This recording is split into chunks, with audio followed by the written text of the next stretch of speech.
Hey guys, I am Dia Beltran, welcome back to my channel, and today's video subject matter is right-wing girl reviews Meghan Markle.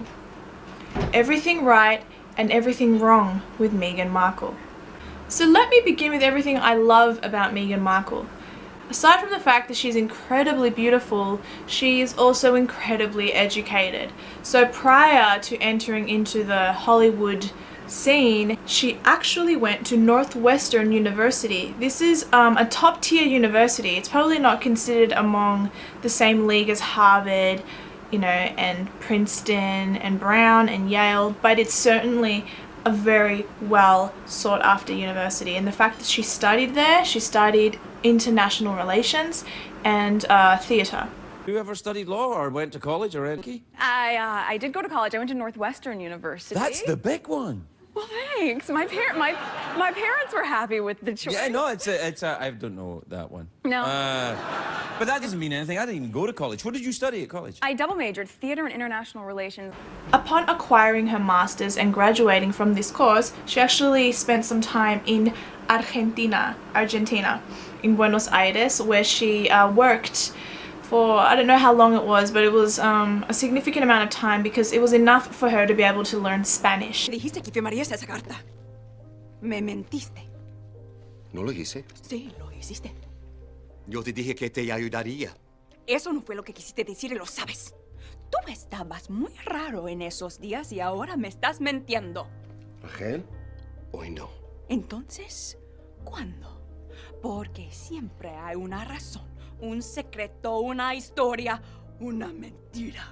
And the Spanish that they speak in Argentina, is Castellano. So the Spanish in Argentina is a little bit different to say where my mother is from in Colombia, because they pronounce their L's a little bit different. So if you're going to say like chicken, which is pollo, to eat, pollo, an Argentinian would say pollo. So she's sort of learnt a very specific type of Spanish, but she's incredibly intelligent. She's bilingual. She's bilingual. She also learnt French. She learned things about politics, and she could have been a diplomat. And then I went and worked for the U.S. Embassy for a bit. And Where? In Argentina, in Buenos Aires. That's sensational. You speak Spanish? I do now, but they speak Right. a very different kind of Spanish. It's Castellano, so it almost sounds like Italian. Yeah. Exactly. Hey, mira vos. Yeah, exactly. Yeah, What's a come and a go? Yeah. You didn't know I spoke Italian, did you? I didn't. So you speak a lot of different languages or just that? I studied French for 8 years, and now it's deplorable. I can't remember anything, which is just... I think the word you're looking for is déplorable. Deplorable. Yes, that's exactly what... See, my point exactly. Have you ever been to Paris? I have. She could have ended up working in embassies for America, in different countries. She learned Spanish. She's also relatively conversational in French.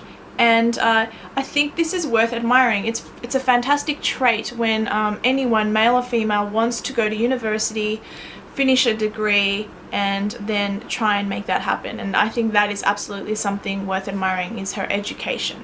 I also really like the fact that she thinks about others. Now this can easily be counter-argued. Why can it be counter-argued? Well, we'll come to that later, because I'm only talking about what I like about her.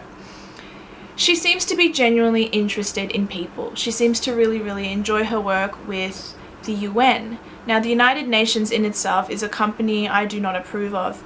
The water that she's going through all this work to get, it's keeping her out of school and making her sick as well. So it's time to build some wells and make things a lot better than what we're seeing here. Women.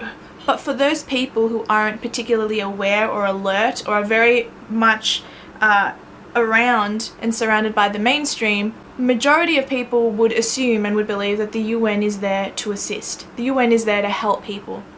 And she believes in women's causes. Okay, so that's all well and good. You can believe in women's causes. There's nothing wrong with that. She's a proud feminist, which I take issue with. But the point is that she wants to help people. She wants to help women in countries where they don't have a voice. I did not know until today you're a smarty McSmarty in politics. Oh, well, thank you. Yeah, I studied international relations and theater, and then I just got involved in our version of politics in the entertainment industry. I mean, just doing acting. But did you ever get a job working in politics? I used to work for the U.S. Embassy in Buenos Aires, and yeah, I don't know. It was another life. Let's say I've had 9 lives. But so cool. Yeah, it's been really great. And now to sort of parlay that, I work pretty closely with UN Women now, and so it's full circle. I'm so lucky. So you got to have literally all of these different dreams kind of come true at the same time. Yeah. I can't complain about anything. She herself says women have a voice. What they need is an opportunity to be able to use, and this is true. There are certain countries, even in Latin America, where women are treated like second-class citizens. They are not given any rights, and it is still very true today that women don't have rights. And this is prevalent in the Middle East, this is prevalent in certain countries in Latin America, and women have so much that they can do. We are multitaskers, we are the birthers, we are the nurturers of life, and we seek education. We want to do so much with what we have and what time we have, and we need the opportunity, we need the platform to do so. Meghan Markle speaks up for these women, and I think that's fantastic. I do. Also, despite all this feminism talk, it does seem to me that she has reinvented herself to fit the desires of what her husband wants. She has been in part a submissive woman. By this I mean that she's had to leave her country, her birth country of the United States of America, and move to the UK and completely learn a completely new custom, completely new rules on manners and on etiquette and on customs and traditions. She's in a completely different country. She's out of her element, but she's thriving and she's doing such a great job. She's talking to diplomats. She's sort of in the world of politics in a completely different way. She has to learn to be a little bit more objective doing what she's doing as, you know, a people's princess type. She's actually acing the role, and I love that. And I also think she's just so beautiful, and I love it. I also think it is sort of significant that she happens to be black and married to a white man, because that family has never done that. So whilst I don't think of it in a wow, that's such a this is a first for the family, I don't think of it as a racial first. I don't think of it as anything significant in that regard, but I do think it is great that the Queen has embraced a woman who happens to be black and a woman who happens to be a little bit older. That's quite telling, considering earlier that wouldn't have never happened. And that family itself is relatively inbred, so they sort of do need new blood. She's only half black, so I do believe that there are varying complexions that would have been permitted and would not have been permitted in that family. I also think that happens to be perhaps a fact, but we'll never know. But little baby Archie, you would never know But little baby Archie, you would never really know is a mixed race baby, despite how beautifully cute he is. So these are the reasons I love Meghan Markle. Why do I dislike Meghan Markle? Well, there's a list. Let me begin first of all with feminism. She's a devout feminist. She's so feminist that she basically rules over her husband. He is pussy whipped. I am proud to be a woman and a feminist. We want to make sure we're doing everything okay for the planet, for the environment, and we don't want to make sure that, you know, the carbon emissions that we emit isn't too many, so we're not going to have any more than 2 kids. I find that really silly. Just have children. Like, what are you going to happen if you get her pregnant a 3rd or 4th time? You're just going to have an abortion? Have the damn kids. Then there is also feminism and the way she enacts it. She's trying to sort of seep it into her marriage and make it and still talk about feminism like it's required in the US or in the UK. It's really not. She really needs to sort of take a step back and realize that where feminism probably is required are countries like Latin America, like the Middle East, but there is footage of her discussing how the Middle East, how we have to be really careful, and you have to be culturally sensitive to the people in the Middle East.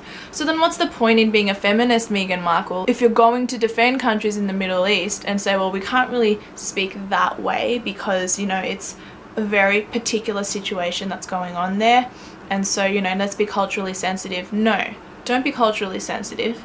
There's something bad happening to women in the Middle East. We need to, if we're going to help them, or if we're going to have a discussion about it, we need to be upfront about it. Don't get so sensitive about it. Where's the worst area?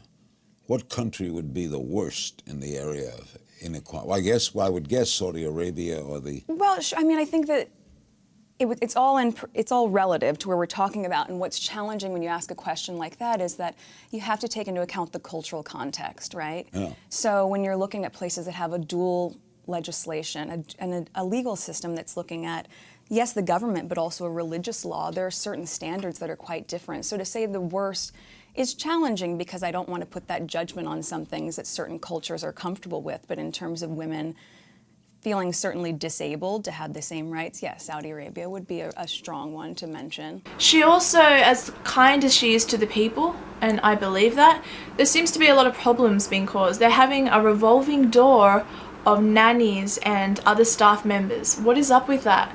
If you were as nice as you really seemed, and I believe you are a genuinely kind person, but if you were truly as nice as you seemed, why is it so hard to retain staff? What's going on there, Megan? What's happening? Are you trying to puppeteer everything? Do you feel like you have access to all this authority and power now that you can just treat people how you want behind closed doors? That's a little bit confusing to me as well. I also am a little bit bothered by the fact that you're taking all these private jet holidays. Your good old mate Elton John is lending you his private jet. You're so concerned about climate change, yet you are a hypocrite for the fact that you are actually omitting into the environment far more than what you're claiming, than what you would have if you had just had 1 or 2 kids. It just doesn't even add up. The balance isn't even there. You're also politically very much a lefty. And this, obviously you're allowed to be as left as you want. You are allowed to have whatever beliefs you have. But the fact that you speak about Donald Trump the way you have, and you are in pop culture, you are someone who is spoken about. You know the tabloids lie. Yet you still choose to believe the narrative that is being put forth regarding President Trump based on his comments on women. If you are a true feminist, you believe in equal opportunity and that you can handle anything. And if you can truly handle anything, you can handle someone attacking you and being mean to you. Yes, of course Trump is divisive. Think about just female voters alone, right? I mean, like, I think it was in 2012, like, the Republican Party lost the female vote by 12 points. That's a huge number. And with as misogynistic as Trump is and so vocal about it, that's a huge chunk of it. You're not just voting for a woman if it's Hillary just because she's a woman, but certainly because Trump has made it easy to see that you don't really want that kind of world. People are mean to me all the time, and I can reach out to them and tell them to stop, but it doesn't always mean anything. So Megan, what is up with you? Why don't you just embrace the fact that Donald Trump treats men and women the same? He's just as much of a dick to women as he is to men. That doesn't make him a misogynist, just makes him an equal opportunity type of guy. Well, that's about it for a right-wing chick reviewing Meghan Markle. Can't think of any more things. This is a very unscripted video. I just thought I'd just chuck a couple of thoughts together. I'm using a different camera today. Let me know if you guys think it works. I can't see myself from the back. Normally I can see myself.